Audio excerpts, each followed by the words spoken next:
Hello and welcome to Tops of the Cop and another episode of Fakespotting.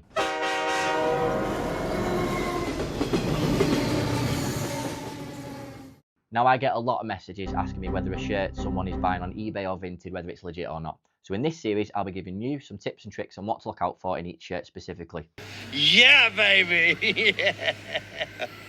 In today's case, we'll be looking at the infamous Ecru shirt by Reebok from Liverpool's 96-97 season, famously worn by Patrick Berger when he signed for the club, or when Robbie Fowler said it wasn't a penalty at Arsenal, or Fowler's incredible goal against Branbergen. The worst thing in the world for them, so they'll be very happy with the way the things have gone. Oh, Fowler, brilliantly done. Now, can he put it away? Oh, what a superb goal!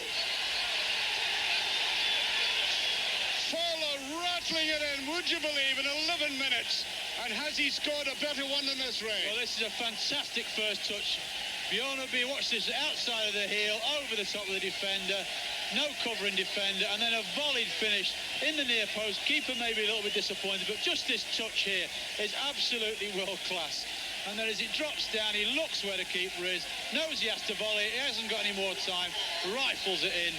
Well, that's exactly what Liverpool's needed. This was Reebok's first away shirt they produced for the club, and it has arguably been the biggest selling shirt in LFC history, for an away perspective. Look at that subtle off-white colouring. The tasteful thickness of it. Oh my God. It even has a watermark. Something wrong? Patrick? You're sweating. Now, if you have followed me for a long time, you will know how obsessed I am, if that's the right word. Yeah, go on, obsessed. Obsessed much? If you haven't already, then you're lucky you've not had to put up with me and listen to me bang on about it. However, if you are an Ecru enthusiast, then keep your eyes peeled for my documentary, The Story of Ecru, coming very soon. So, an authentic shirt will probably set you back around £80 to £100, rising to £125 with a name set on the back. It's a utility belt, not a money belt. Never leave the cave without it. A long sleeve one will probably set you back between £150 to £170. Now, as we know, there are plenty of websites based overseas that can offer you a version of this shirt at a much lower price, around £12, which is obviously a lot cheaper. Okay, I'm sorry for the interruption, but before anyone thinks I'm saying you're wrong for buying a fake or counterfeit football shirt, I'm not. It's completely up to you. We live in a world where every penny counts and times are hard for so many of us. But with the price of football shirts these days, it's no wonder so many of us are turning to these websites. So who cares where you get the shirt right? It's all about supporting your team. But there are many people out there who do want to buy the real authentic shirts, and they do get scammed online with the fakes. So that's all these videos are. They're there to help those that can't tell the difference and they need the help. So anyway, that's enough from me, and back to me with the rest of my tips. So what do you need to look out for when looking for an Ecru shirt? Look out! Firstly, if it says BNWT, it's probably going to be fake. But if you want to go further into that, then let's look at the tags. Now, as you can see here, the tags are Reebok. Yes, they are Liverpool tags. Yes, that all seems good. But let's take a closer look. You see this badge? Well, that badge was the redesigned Liverpool crest that debuted in 1999. And the hide remove tag wasn't on Liverpool kits until the 2000s. So if it is real, it's some sort of Back to the Future style time travelling shirt, because how can a 1996 shirt have tags from 1999 on it? These are the tags that it should have. As you can see, the colouring matches, and the crest of the 96 crest is the same. So if you ever find an Ecru shirt with these tags, be prepared to spend big, and then let me know, because I'll probably buy it off you. What's it gonna cost you? How much money you got on you? So number 2, the size label. The authentic one is in inches. Most fakes are in small, medium, L and XL, and it's actually underneath the copied LFC label. Also, the label is wider on the authentic shirts. Now, on the bottom label, Reebok put a label on the bottom of the shirt. So for this, the LFC crest has actually gained weight on the fake one, and it's quite slim on the authentic one.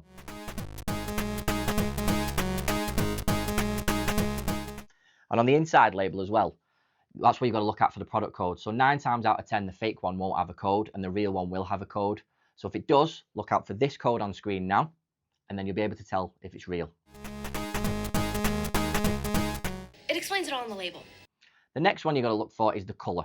Now, this is one of the main reasons I can spot a fake Ecru shirt just by looking at it. I mean, look at the difference in the colour. It's absolutely horrendous. As you can see, on the fake one, it's a little bit darker, and on the real one, it's more Ecru, more cream. So you've got to be careful. Try and get a photo of an original that you can put to the side of it. My boy's wicked smart. So for my next tip, look out for the pattern and the jacquard of the Liver bird. Some fake ones have a really faint jacquard to the point where you can't see it. The real one can be seen, but still faintly, but you can still see it. Then you have the other end of the scale where the fakes, where the jacquard is really obvious and you can see it in those photos that I'm putting on screen now. It stands out more in the fake one.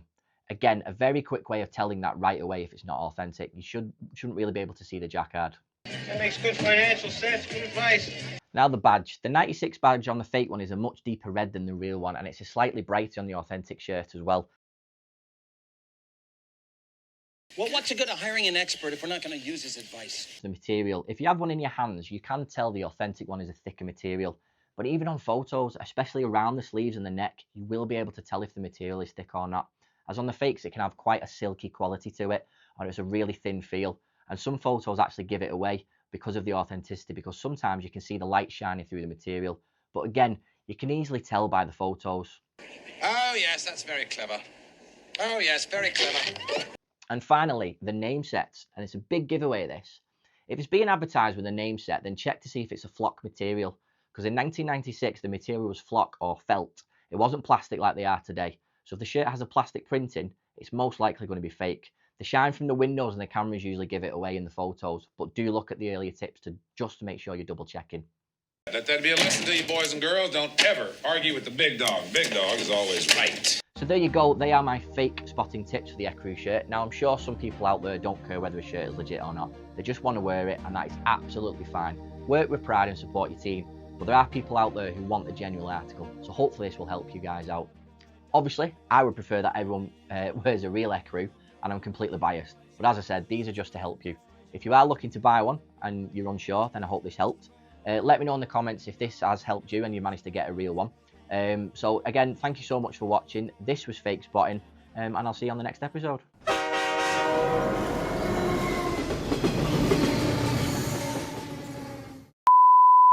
In today's case, we'll be looking at Liverpool's game-changing away shirt from '96, the infamous Ecru. And I love it because it's not me on the end of the camera.